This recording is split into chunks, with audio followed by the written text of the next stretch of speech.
4-inch-long weaver ants have to make their nests themselves. They build them out of leaves. They turn the leaves into green chambers with floors, walls, and ceilings. The way they do it is with glue. First, some of the ants turn themselves into living safety pins, pulling the leaves together and holding them there. That's one team. Next come the weavers. They pick up larvae, their yet unformed little sisters, take them to the seams and use them like living shuttles, tiny glue guns. They stimulate them to secrete threads of sticky, web-like silk that holds the leaves together. Without any apparent supervision, the ants know exactly where to clamp the leaves and where to apply the silk. There are 500,000 ants in the colony, but they behave as though they were all part of a single mind, each one doing what's needed in the right way to build a complex of chambers and corridors out of living leaves.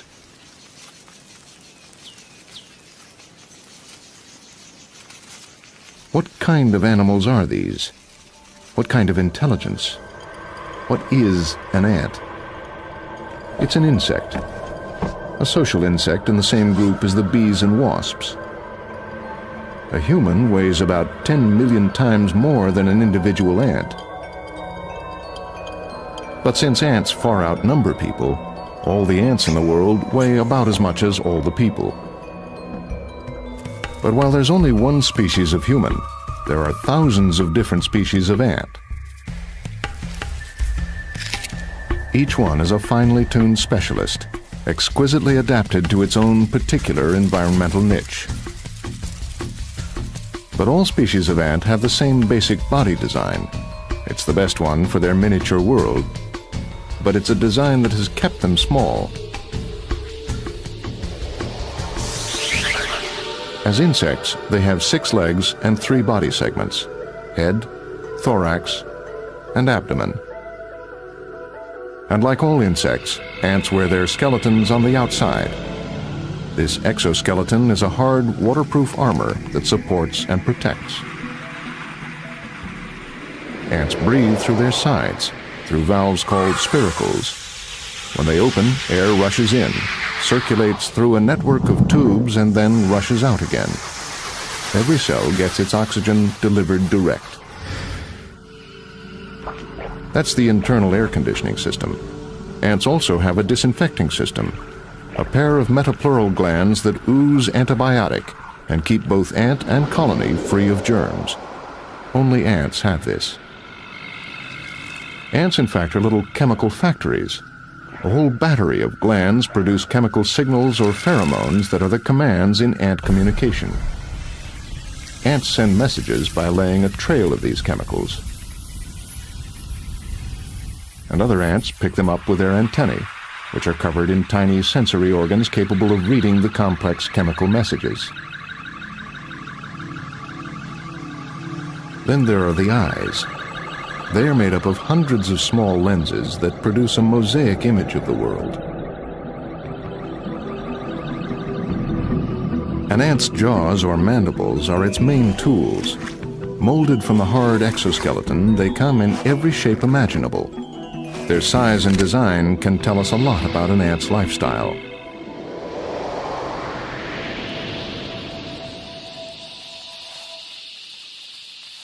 Mandibles are as important to an ant as our hands are to us. Depending on the species, they can serve as anything from scissors to forklifts to pliers. Really appreciating the variety among ants means looking at them close up. Professor Edward Wilson of Harvard University has been looking at ants for most of his life. It's easy to think that all ants look alike. I mean, after all, we're looking at them from way up here, way down there, you know, like Godzilla looking at the inhabitants of New York City. But in fact, these little creatures are strikingly different from one another, one species to the next. One ant is typically as different from another kind of ant as a wolf is from a tiger or even a rhinoceros.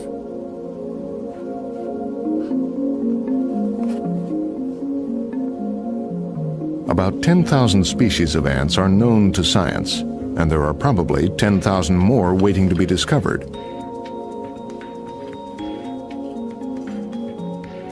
The largest and most abundant group is the Pheidole ants.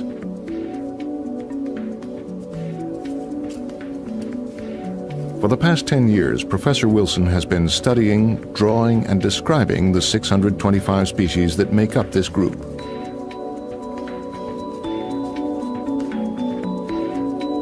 Over half are new species, and he is the first person to really see them in detail. Among them, he has discovered ants with weird and wonderful adaptations. Let me give you an example. Two of the species that I'm describing right now have anatomical features which are just amazing. This is a species which has count them, five horns on the front of the head. It uses, I guess, as a battering device. It has two horns sticking out here, two horns sticking out there, and then a horn sticking like a nose out the middle. This was so unusual that I named it Pheidole mirabilis, the miracle Pheidole. Maybe I got carried away a bit with that, but I thought it was truly a wonderful one. Here's another one. This species has a plate-shaped head. I mean, just totally different from this other one. It has big bristles all around the head, but also conspicuously sticking out from around the mouth like a mustache. This one I decided to name Pheidole Mystax. Mystax means mustache, a mustache Pheidole.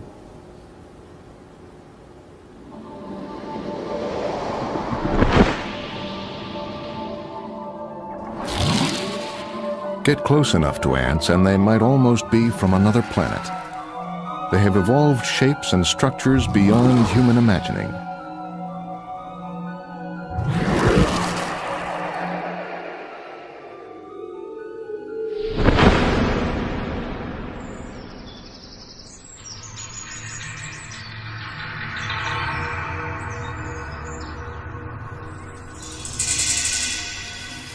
The one thing all ants have in common is society.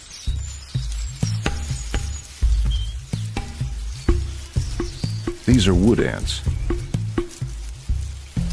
They're foragers, predators that go out, find food, and bring it back to the nest.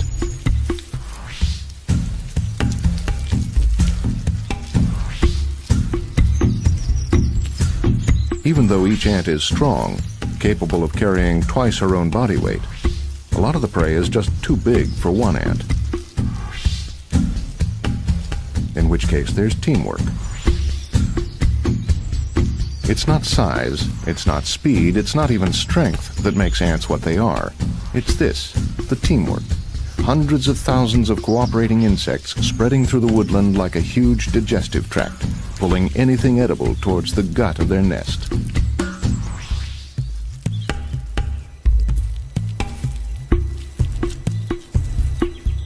The nurse workers inside the nest don't go out to hunt for food.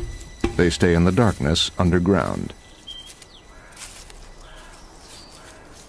Ants cannot eat solids. These foragers feed on the body fluids of their prey. Each takes what food it needs for itself. The rest is stored in a part of its gut called the social stomach. This food is for sharing. It is fed to the nurse workers, and it's done with a sort of a kiss.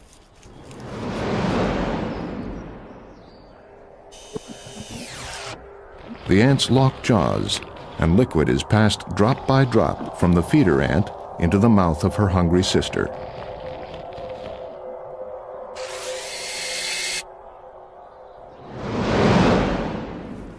One of the strengths of an ant colony is the individual ant's dispensability. Killing a colony by killing the workers is all but impossible. But one ant in the colony is absolutely vital, the queen. By using the sperm she stored when she mated, she's the mother of everyone, and everyone's future. An ant manufacturing machine at the head of a conveyor belt of eggs. Eggs are cared for by the nurse workers.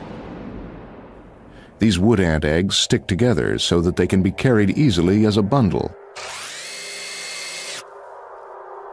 The creature that emerges from an ant's egg looks nothing like an ant. What hatches out is the ant's larval form, the baby stage, an eating machine designed solely for growing. And as it grows, it sheds its skin to reveal a new skin underneath. 3 or 4 times this happens, until finally the eating stops and the larva prepares for the next stage of its life. This is the pupa, and developing inside the protective silk sleeping bag is a recognizable ant.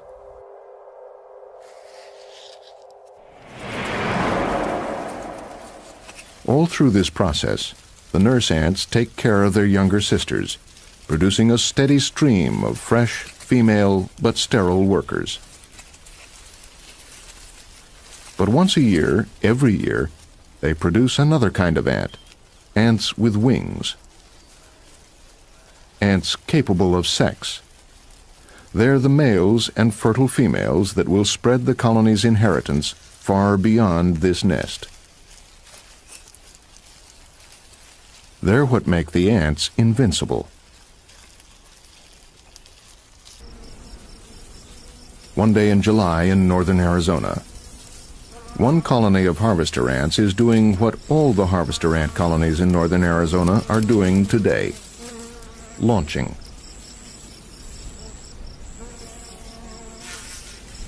The once-a-year royal brood come above ground and begin to fly, and to find individuals from other colonies, and to mate. It's a scramble as the males battle to fertilize the young potential queens.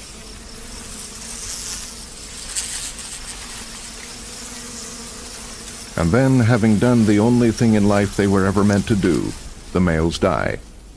All of them. Young queens die too, in great numbers. But some find just the right kind of fresh ground, dig in, and start laying the eggs that will give rise to new colonies.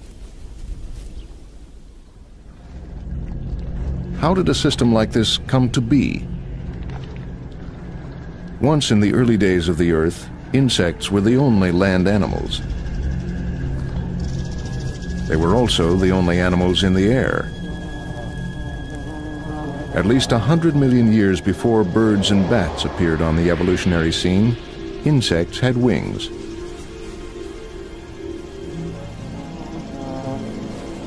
And one of those was a wasp, a solitary wasp living like many wasps that still exist today, stinging and leaving prey paralyzed for its offspring to eat. In time, some of these wasps started building their nests in clusters, probably to help deter predators. They were still essentially solitary, though, and their offspring left the nest as soon as they could fly.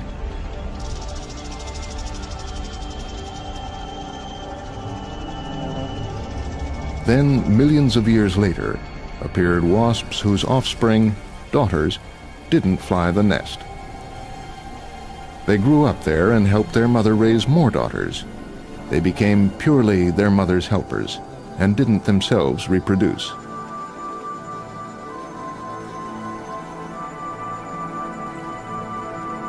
Over time, these wasps began to look more like ants. They lost their wings and evolved the disinfecting glands so that cramped underground living wasn't an invitation to disease. They hung on to their powerful wasp jaws and stings, though, and were among the fiercest predators around by the time the dinosaurs appeared. Ants not only saw a lot of individual dinosaurs come and go, they saw the end of the whole dinosaur dynasty. And ants have been ruling the world ever since.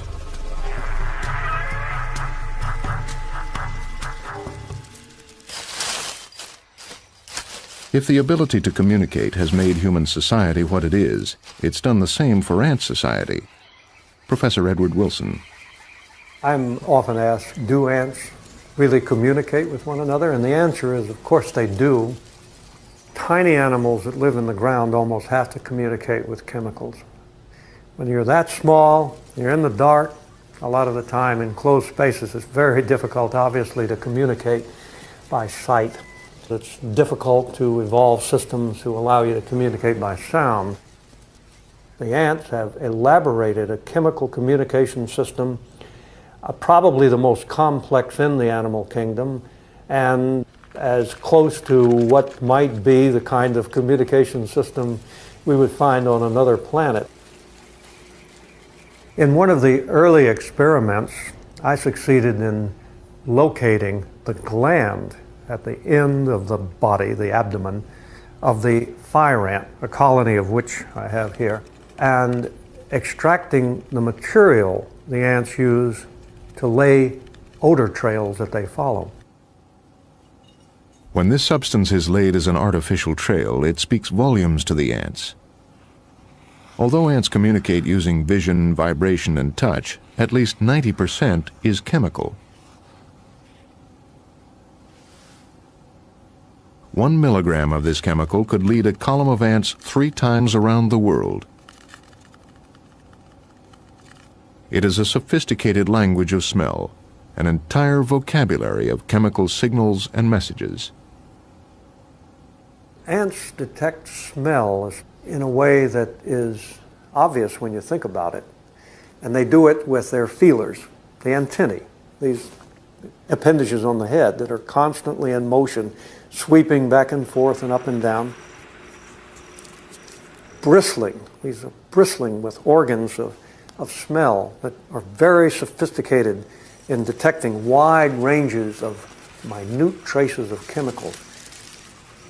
They can sweep the antennae in and out of odor fields and know where to go according to where the smell is coming from.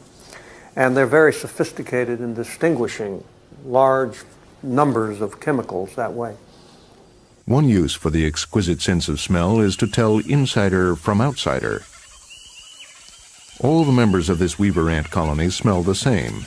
Weaver ants from other colonies, even though they're the same species and look exactly the same, smell subtly different. What happens to an ant with that difference is not subtle.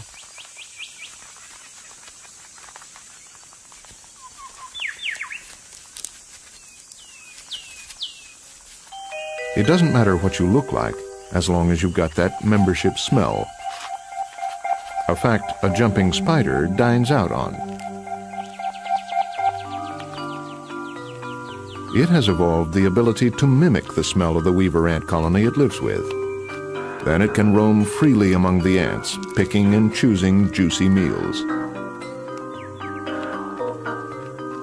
The soft, fat larvae are best.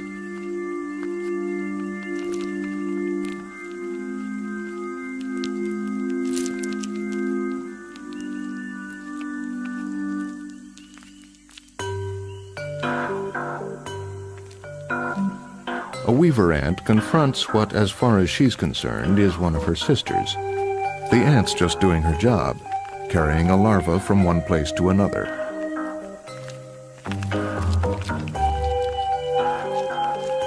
And here's a sister ant that's bigger and stronger than it ought to be, and doing something it really ought not to be doing. But the smell is kosher, and while there's cause for confusion, there's none for alarm. Despite the occasional counterfeiter, though, smell is overwhelmingly useful to an ant. Except here. It's no use at all in the eastern Sahara, where delicate odors are instantly burnt up by the sun. But that doesn't stop these ants, called cataglyphus, from foraging. Nothing stops them. Not temperatures of 130 degrees, and not burning sand. The ants scavenge for creatures that have succumbed to heat exhaustion. When food is found, the ant must return home as quickly as possible to avoid a similar death. Getting lost could be lethal. But how do they find their way around? That's what this team of Zurich University students, working under Professor Rüdiger Wehner, is trying to find out. It may look as if they're getting ready for a game of giant chess, but it's really like giant graph paper.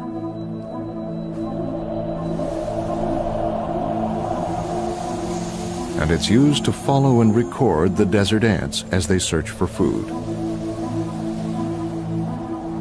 It has to be done at the hottest time of day because that's the only time the ants come out.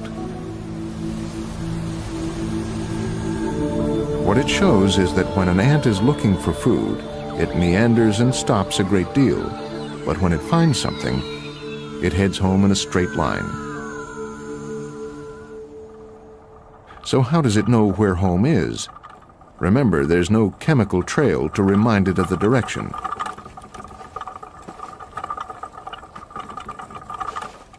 Professor Wegener has been studying Cataglyphus ants for 20 years, developing his theory that it's something to do with the light. What's more, it's something to do with the sky. Professor Wegener's trolley-wheeled orange filter changes the way the ant sees the sky.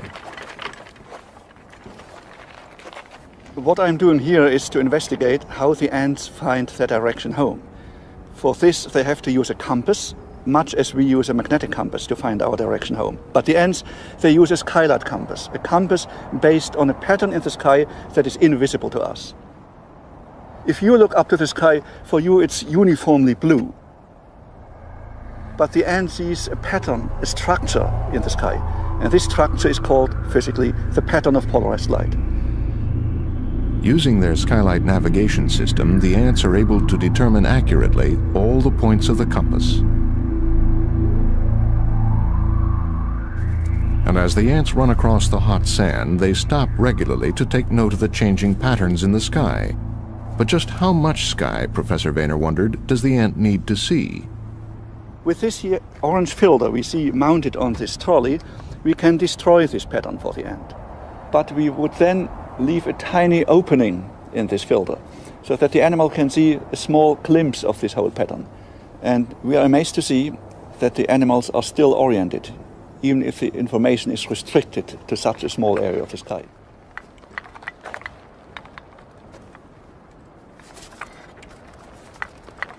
But is the sky all the ants use?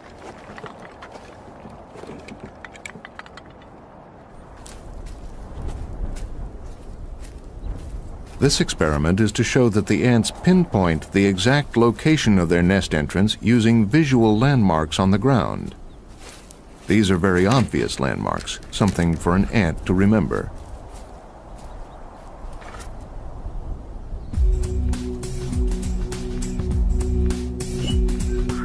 The ant needs to find its way home to its nest.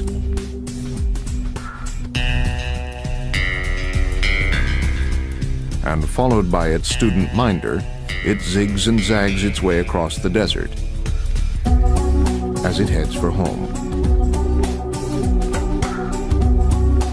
It has a memory of what its nest entrance looks like, a visual snapshot stored in its head. It constantly searches to match this image with what it actually sees. And when the match is made, home cannot be far away.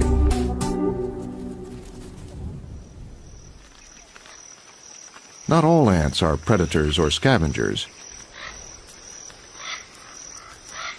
These are the leafcutter ants of Central and South America, and they're a farming community, and they were farming 50 million years before we ever were. They don't farm the plants whose leaves they're actually cutting. No, these are wild plants growing within a 200-yard radius of the ant's nest.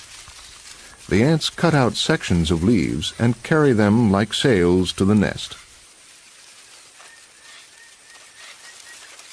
There, the leaves are handed over to other ants, which clean them and cut them into smaller pieces. They're then weed it, harvest it, and feed it to the other ants.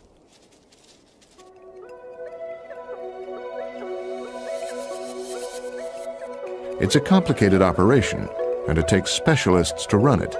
There is a definite division of labor. The tiniest ants spend their whole lives in the small, dark chambers planting the fungus. Next up are the mulchers. Then the chewers. The largest workers are the porters, the outdoor ants that cut the leaves and carry them. And then the soldiers, which don't labor but simply stand by to defend the nest. And the very biggest is the source of all the ants, the mother of the colony, the queen. Each individual is created for its role, specialists on an assembly line that is supremely efficient.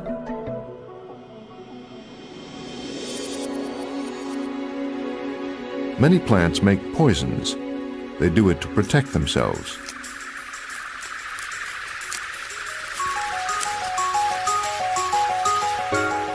But because the leafcutter's fungus is able to neutralize most plant poisons, the ants themselves will take almost anything back to the nest. It's a big advantage. They can cut whatever's handy.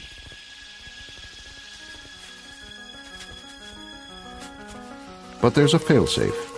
Just in case some plant makes a poison that the fungus can't handle, the porters are always careful to stay to separate pathways, to deliver to separate entrances and separate farmyards.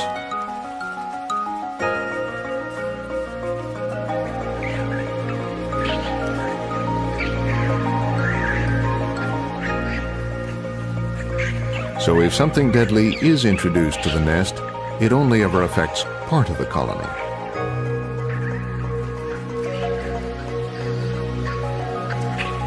And if part of the colony dies, it doesn't matter. The colony just expands in another direction.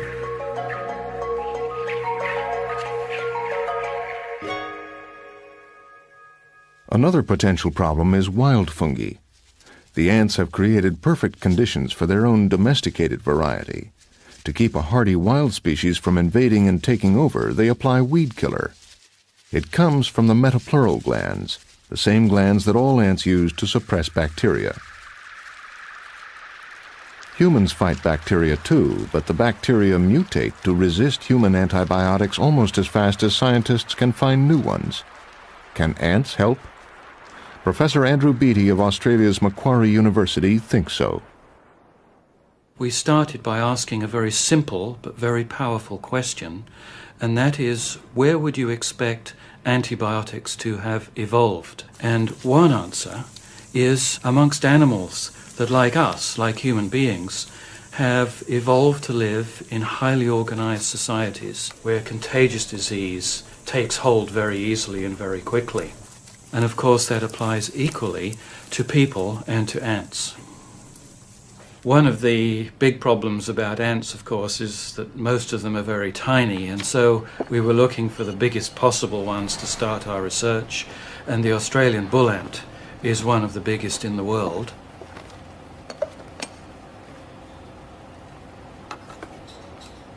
This inch-long ant also has very large jaws and a very nasty sting, so the researchers first had to devise a way to keep everybody out of trouble.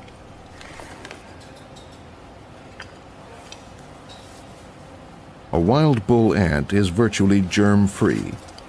The antibiotic nature of the liquid that oozes from its metapleural glands keeps it free of bacteria and fungal infections, and much cleaner than human skin. Although the bull ant is a big ant, the opening to the metapleural gland is very small. A microscope, a steady hand, and a microfine glass pipette are what's needed to draw off the liquid.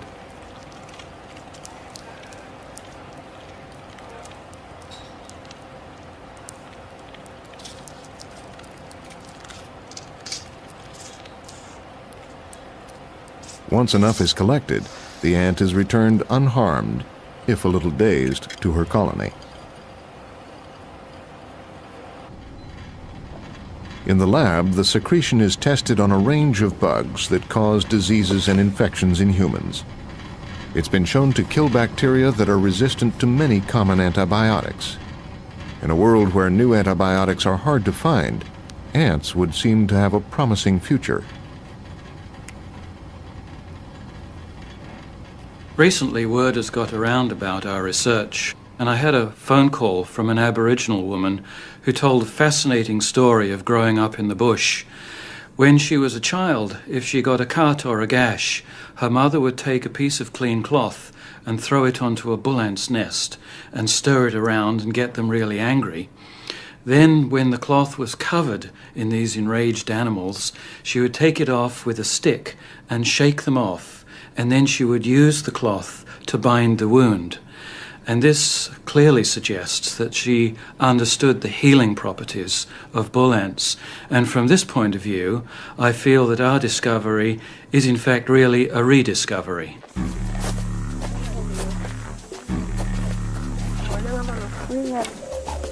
The native Australians first came to this continent about 40,000 years ago. Some say 80,000. They know the land. They know, for instance, that ants collecting nectar from mulga trees have a secret.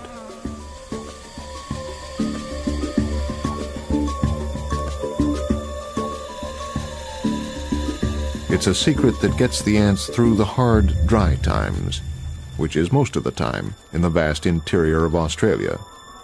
They store the mulga nectar in underground pots, living pots.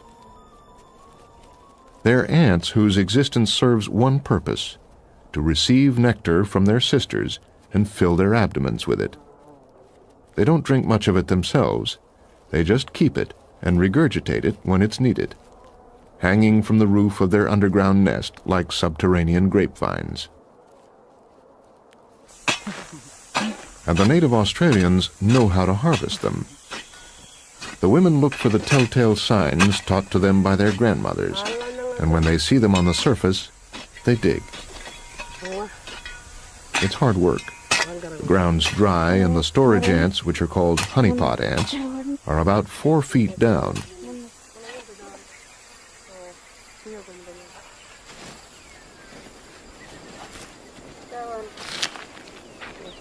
It takes hours sometimes, and great skill.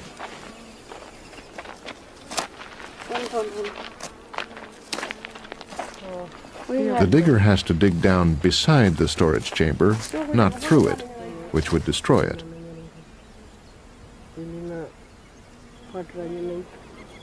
And the honeypots have to be prized out gently so that they don't burst. Careful handling ensures few honey sacs are broken.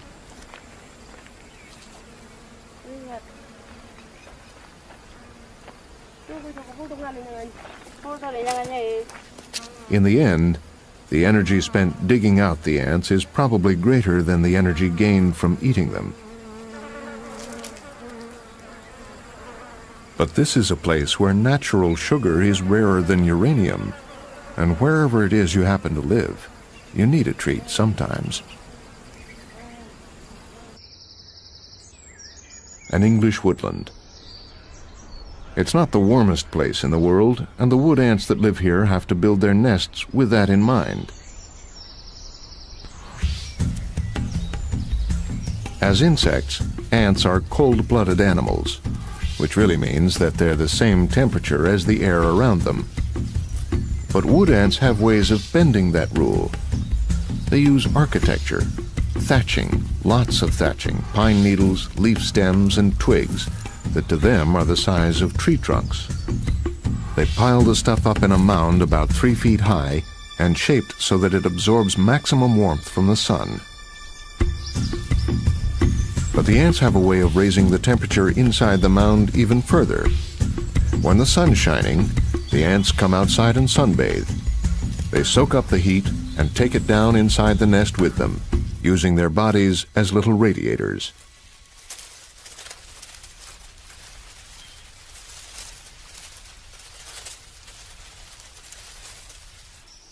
The wood ants turn a stack of twigs into a world with its own independent climate.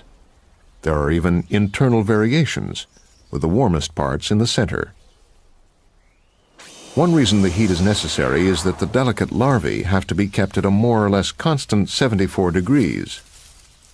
And as the heat in the nest goes up and down and shifts throughout the mound, the nurse ants, carrying the larvae, have to keep chasing that perfect temperature from chamber to chamber. What wood ants have done for themselves is to open up natural barriers. Their heating system means that they can live in parts of the world that, by rights, are too cold for ants.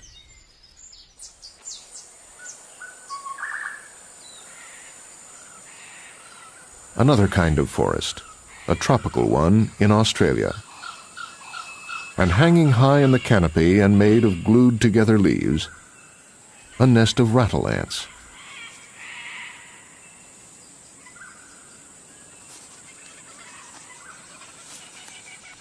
Inside, it looks like ant business as usual. If it weren't for the green floor, these could be any ants underground. Except, what are these big things? They're not larvae, at least not of ants. This is a caterpillar of the small oak blue butterfly, and it has a little nozzle on its back.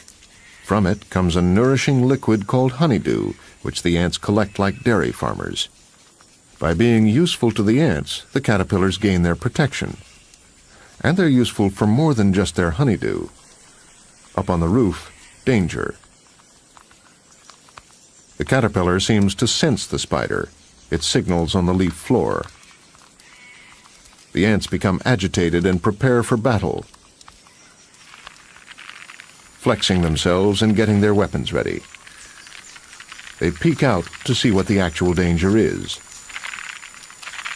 A spider. And then it's all mandibles on deck. They spray at it and drum the leaf, making the sound that gives rattle ants their name.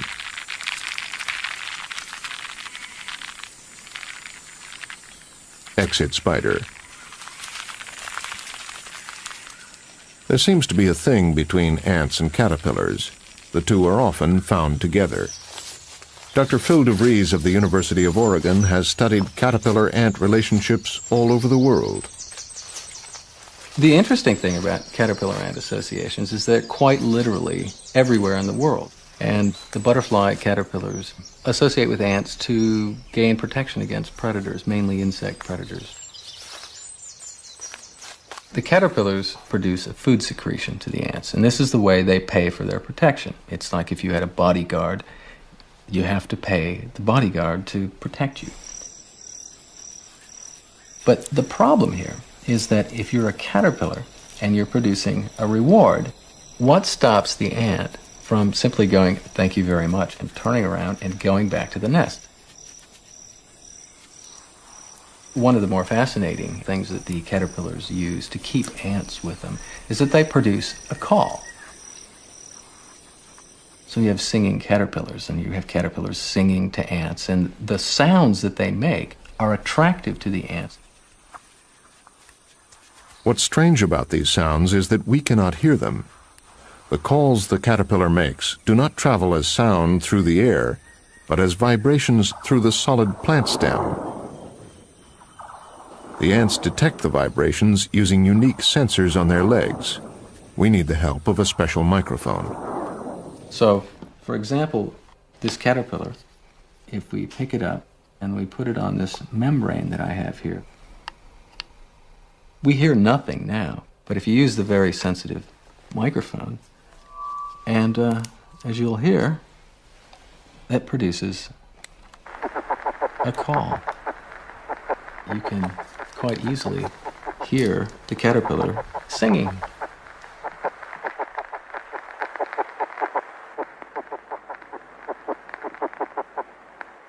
Now, think about it. How many caterpillar calls have you heard?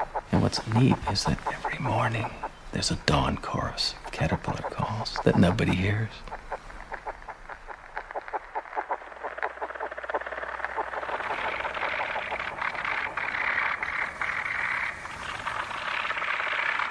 It was while working in Panama on one particular group of butterflies that Phil DeVries first discovered how the caterpillars made their calls. He noticed that they had two rod-like appendages right above their head, stuck into their collar.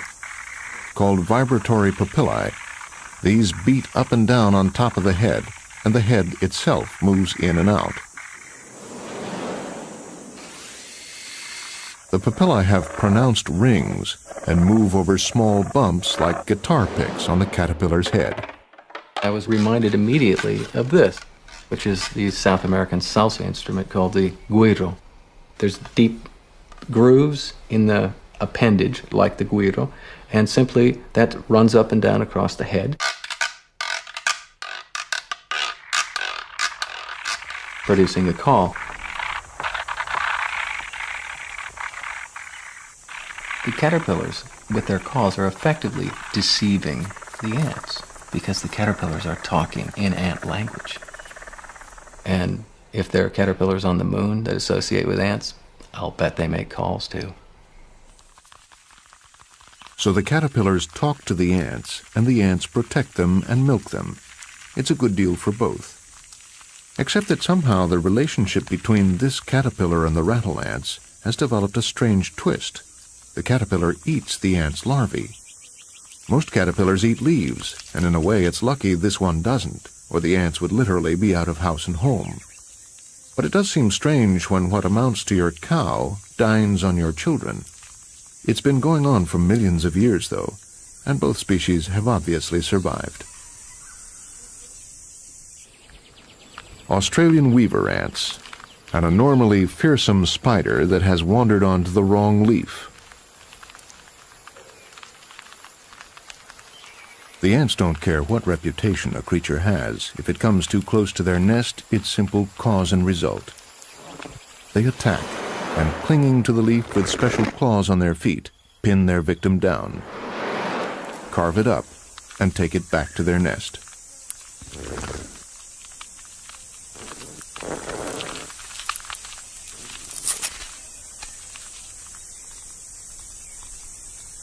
What enables ants to behave this way in perfect cooperation is that they all have exactly the same instinctive response to the same set of events. They're programmed. It's their strength, but also sometimes their weakness. And this little Thomasid spider, which looks like nothing compared to the monster spider the ants have just dismantled, knows how to hack into the ants' program.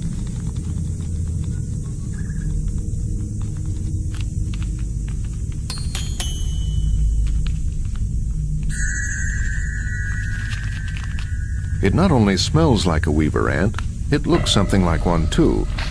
The ants tolerate its presence. This spider does not spin a web. It has other ways of hunting.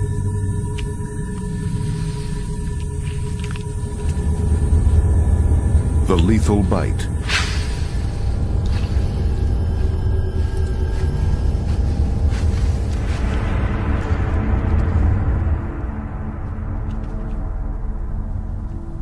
And the patient wait.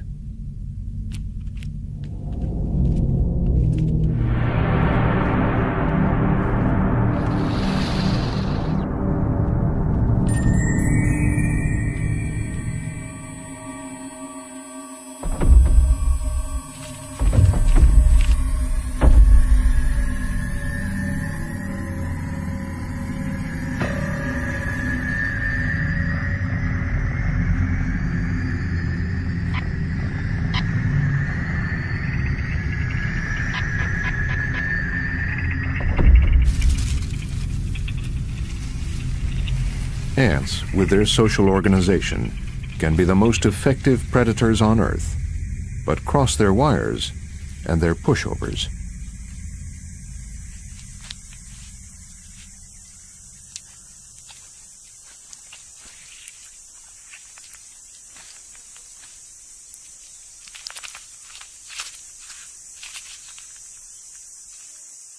Some kinds of ants, though, are never pushovers.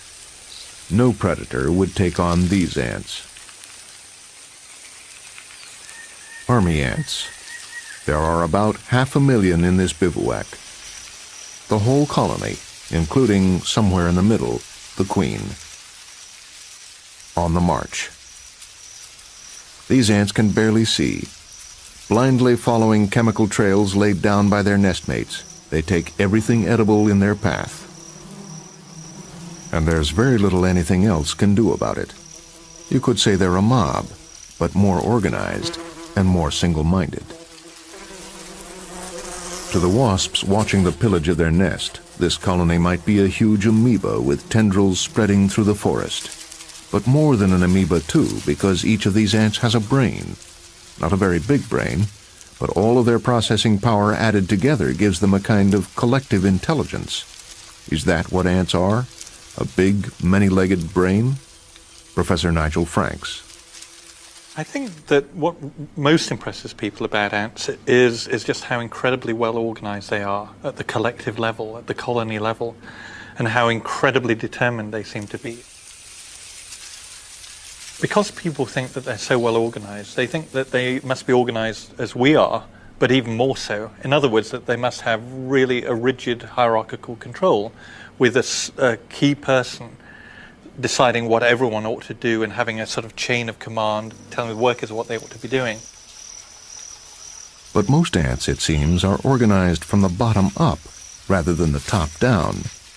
No one ant is in control. The individuals organize themselves. It's almost like anarchy that works. It's a formidable evolutionary strategy. I think what is interesting about army ants is that they're perhaps more likely to start experimenting upon me than I was to start experimenting upon them. So what I chose to do was to look at a very contrasting species. And Leptothorax are, I think, one of the absolutely ideal species to keep in the lab. We've got them nesting between glass plates in a very small cavity here. And the beauty of this is that we can watch all the ants all the time and really study their behavior in tremendous detail. And they're just really very, very nice ants. I mean, to get a feeling for the scale of them, I often imagine that it would be nice to have a colony inside your watch. If you took all the gubbins out, a colony could very easily fit into a space like that. What we're interested in with this experiment is how a colony finds a new nest and how it does all the operations to move into it. So what we do is simply tip a colony out onto this platform where there are no nesting opportunities at all, and one scout will find the bridge and walk across, and we'll actually walk around inside this beautiful ideal home on this side, and if it's happy it will go back to all its nestmates. And what it will do is quite extraordinary. It will actually pick up a single worker and carry it all the way back over the bridge, and then they both look round the new home, and if they're both happy, the whole thing snowballs until we've got this enormous stream of traffic from the old colony to the new one.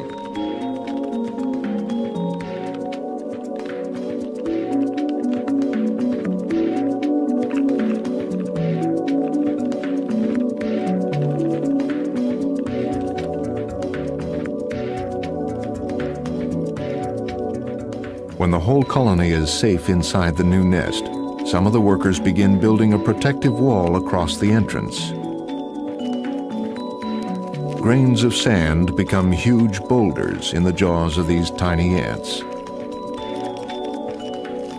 Each ant indulges in what I call bulldozing behavior, where they absolutely thrust the building block into the wall and trundle it in. Essentially, they've built a very beautiful retaining wall, and they put it in exactly the right place.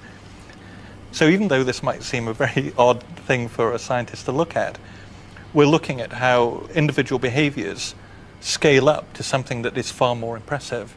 And actually, I think that that's a really major principle throughout the whole of biology, looking at how simplicity at one level generates more sophistication at a higher level. Ants are supremely organized, yet there's no hierarchy, no one ant in command. Their organization is unique. Ants are always at the grassroots of the problem they're trying to solve. Each ant is part of the decision-making process. It's the way they've been solving problems for 100 million years. Ants really are the ultimate millennium bugs.